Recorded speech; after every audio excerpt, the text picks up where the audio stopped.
From the Northeast Georgia Business RadioX studio, this is Northeast Georgia Business Radio.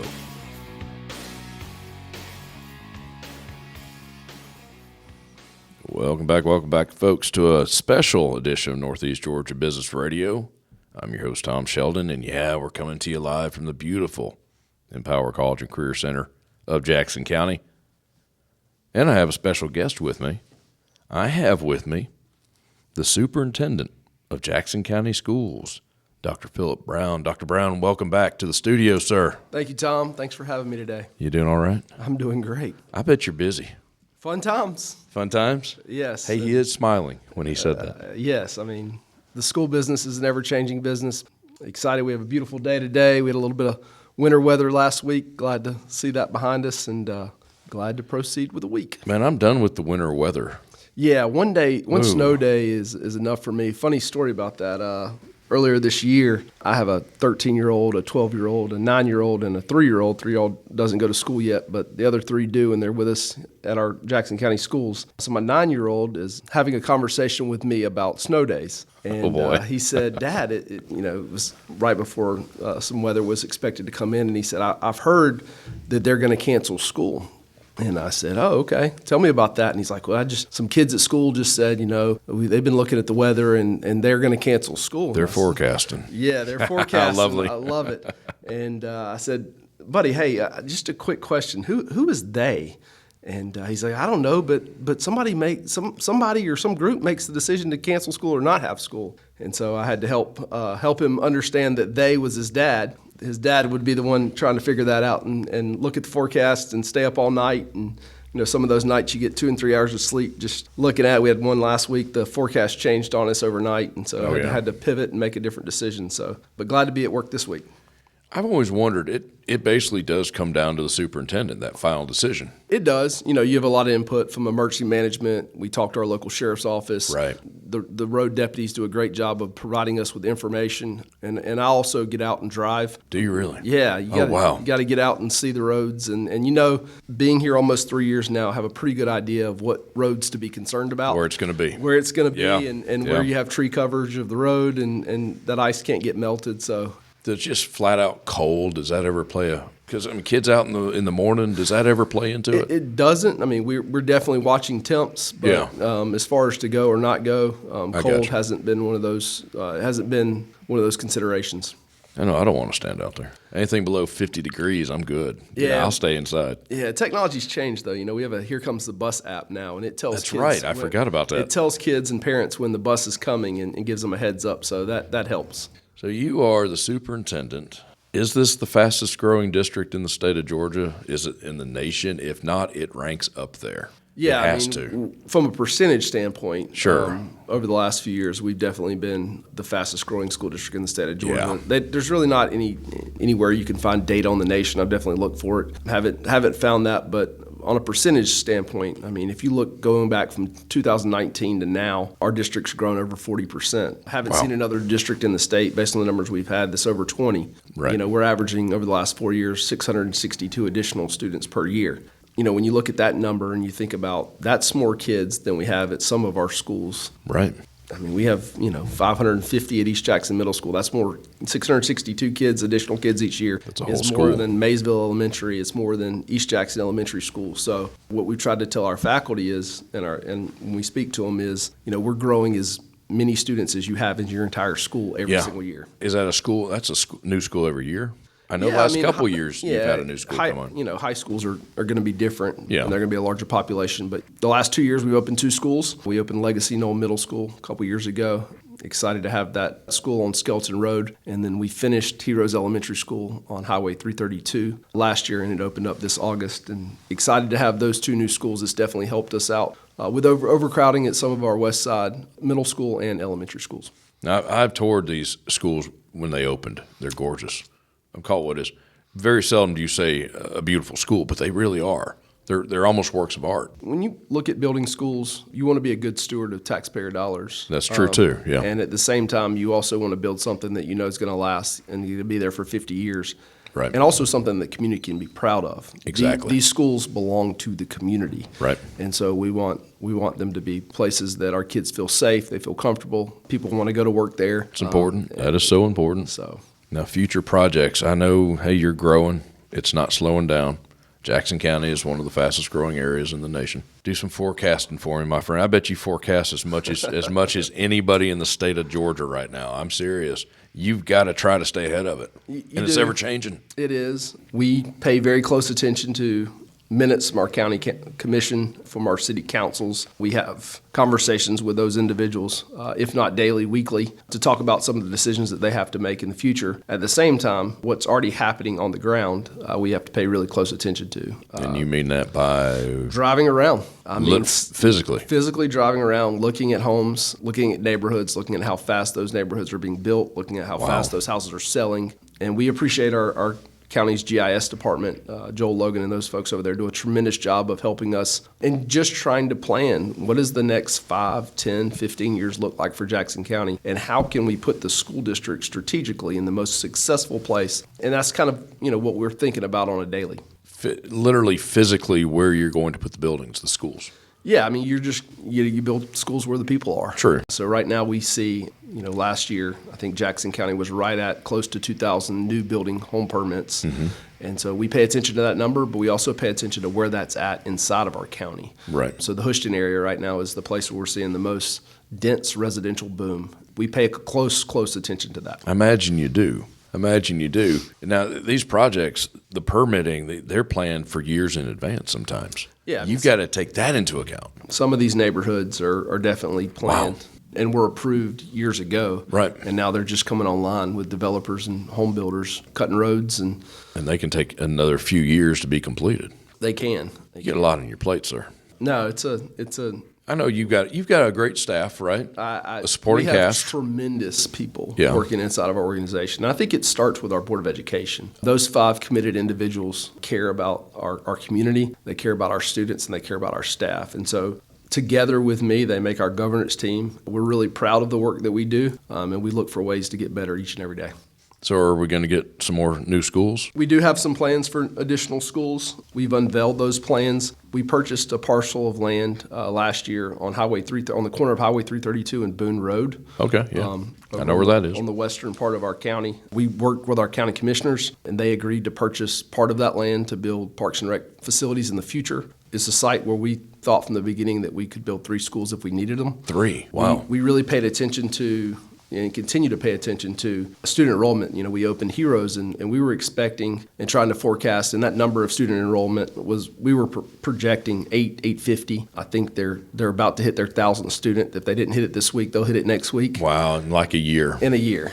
And you've got North Jackson Elementary School continuing to grow. You've got West Jackson Elementary School in Houston, and that school continues to grow. Jackson County High School, I mean, I don't know that anybody could have predicted the percentage growth of that school over the last number of years. Right. So we paid really close attention to that. We put those plans out. We put them out on our website for those 3 schools, the renderings of those, so the community could see that. They could give input. They could tell us what they think. We are planning for that high school, which has been named Houston High School. Okay. And that elementary school, which has been named Hayes Elementary School. And Hayes is the farm that the schools will be built on. Right. Very cool. And those 2 would open in August of 2027. And then Sells Mill Middle School, which is named after the park in that area, would open in August of 2028. All 3 of those schools are contingent on the passage of an East Blast vote and a bond referendum in March of 2025, this coming March. That vote, the election day is March the 18th. There'll be early voting. We tried to be, and we're continuing to try to be as transparent with our community about our plans as possible so that they can see the planning that's taken place to get us to this point, the thoughtfulness.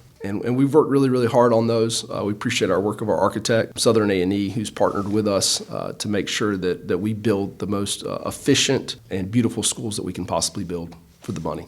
So basically 3 schools in 3 years. Yeah, 3 schools in 3 years. Wow. And we're just, trying to stay ahead of what we know is on the way and coming. Oh, it's coming. It's coming. Now, I got to backtrack just a second. Legacy Knoll and Heroes, those schools are paid for, correct? Yeah, Dr. April Howard was the superintendent here for 9 years prior to me being here.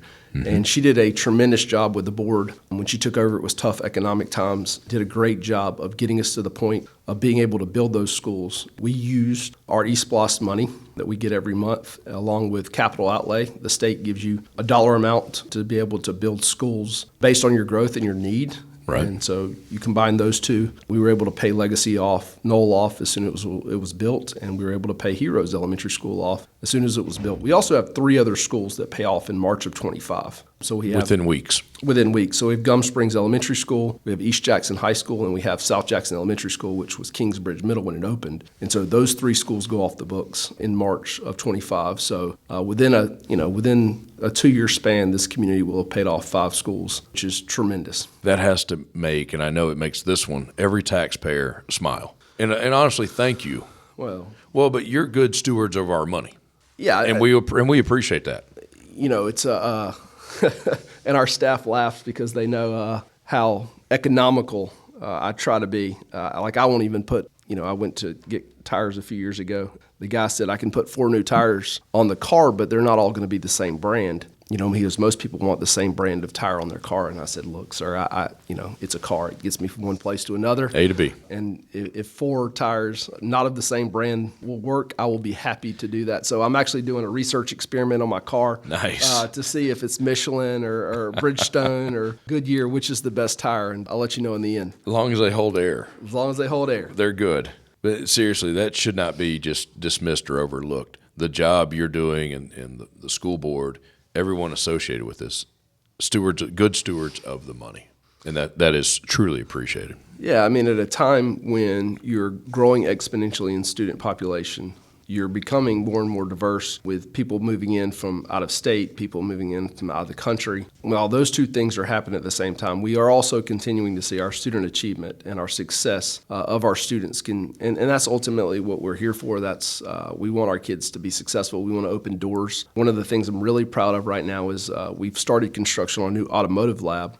Prior to this, our students did not have anywhere to take automotive class, and so we did not offer those classes. So with the board's vision on this campus, right actually outside the door, we're right here at Empower. We've started a construction on a 3-bay automotive lab. We'll have a teacher on board by the beginning of the summer, and then we'll have an automotive lab that'll open up in August for our kids to be able to take those classes. So this fall. It'll be rocking and rolling. It will be rocking and rolling. And there's also big diesel motors. Yeah, this lab and thinking through, you've got gasoline, you've got diesel, but you also have electrical. And I think down the road, that's a place where we're also going to have to think. And so we're building that in mind. We won't offer that from the beginning. We won't have those classes, but I can also see partnerships with our technical colleges and institutions to be able to use in the evenings if we're using them during the day, to be able to get the most out of those facilities to support our students, but also support our community.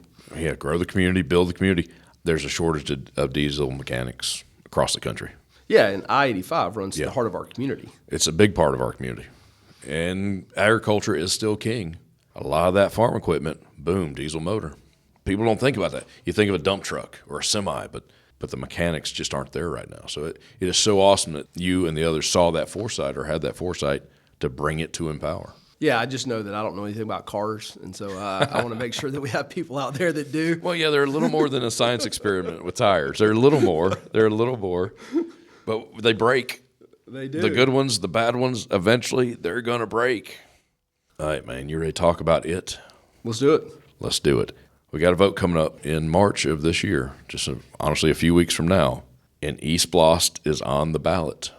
It is. What is eSPLOST real quick for those scoring at home? Yeah, so eSPLOST is a 1-cent sales tax on everything that's bought inside of Jackson County. That money is split between Jackson County School System, Jefferson City Schools, and Commerce City Schools. So we all receive a portion of that 1 cent based upon our student enrollment. That's on the ballot in March, along with asking the voters to allow us to borrow $200 million to start the construction of those 3 schools and future schools that we'll have to build. At a time where we're having to make some really critical decisions, we think that it's smart to put this out to the voters and allow the community to give us input and tell us what they'd like to see done. For people that have kids inside the schools, if you had kids at West Jackson Middle School 2 years ago with 1,550 middle school kids and almost 50 trailers, you see the result of East Blost with being able to bring that school back down under 1,000 and open Legacy Knoll Middle School. If you had kids at West Jackson Elementary or Gum Springs or North Jackson, you've seen those student enrollment numbers, and we see it in the car rider line. We see it in open houses. We see it in the hallways. I mean, the ability to work with our community to be able to provide these facilities for our kids.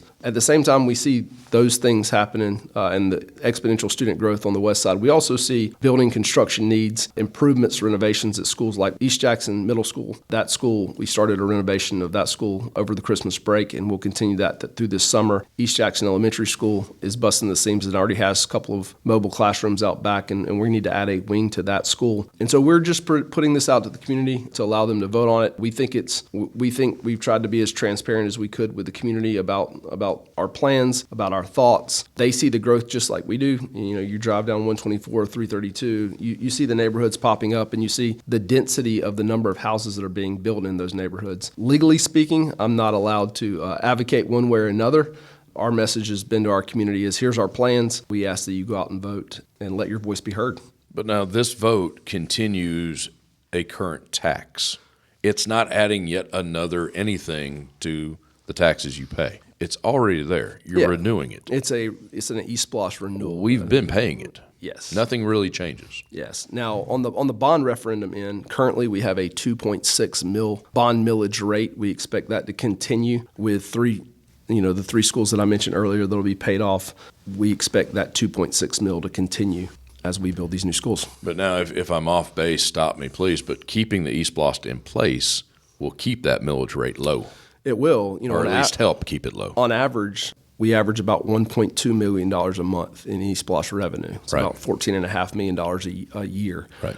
When you think about building a high school and the cost of construction with inflation is just like everything else, and the cost per square foot continues to go up. Yeah. We look for ways to minimize those costs. We look for ways to partner with construction companies and our architectural team to bring those costs down to really help our community and make sure that as we spend money, be great stewards and build things that are going to last and the community can be proud of.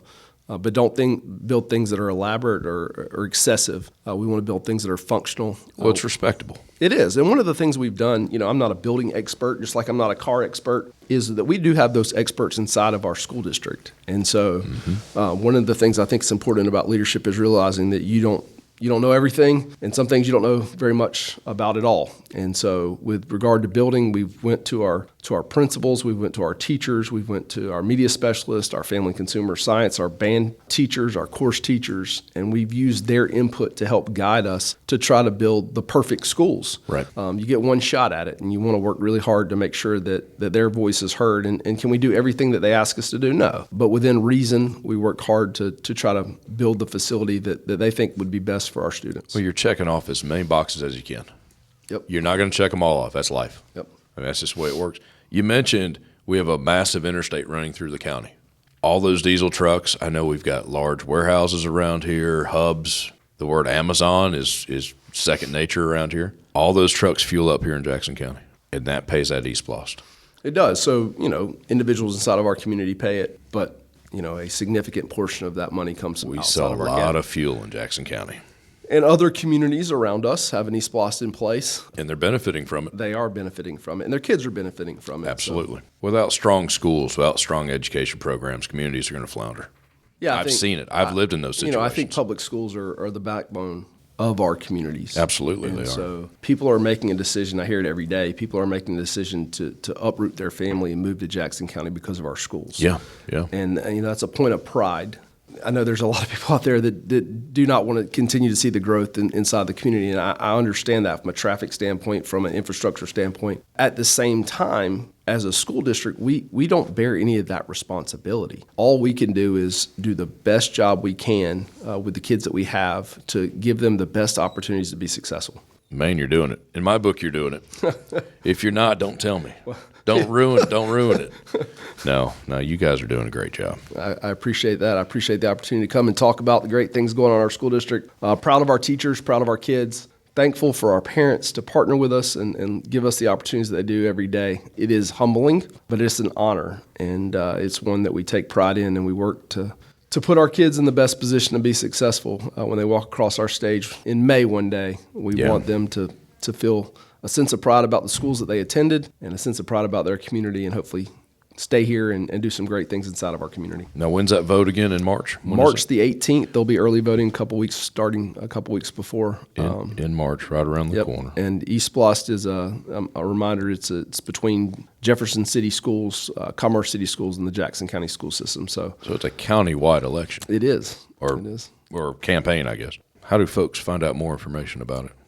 Yeah, there's a significant amount of information on the Jackson County Schools website. There's a East Bluffs tab. And as I mentioned earlier, legally, we can't advocate one way or another, but we have information on there so that the people in the community can see what the plans are and what the vision is.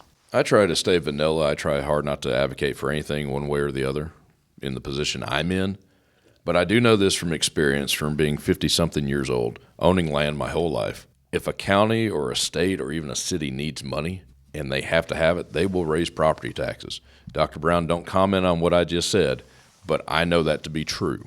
Things like East-Blost or even a T-Splost really comes in handy. That's me off the soapbox. Sorry, I couldn't stay vanilla on that one. Dr. Brown, did we get it all in, sir? I appreciate you, my friend. Thank you. You know you're welcome here anytime. Awesome. Good stuff. We're going to play some music. Folks, get out and vote. You Jackson County folks like me, get out and vote. March 18th. Big decision for the county. We need schools, and we've got great stewards of our tax money. Off the soapbox. I'm Tom Sheldon. We'll talk to you soon.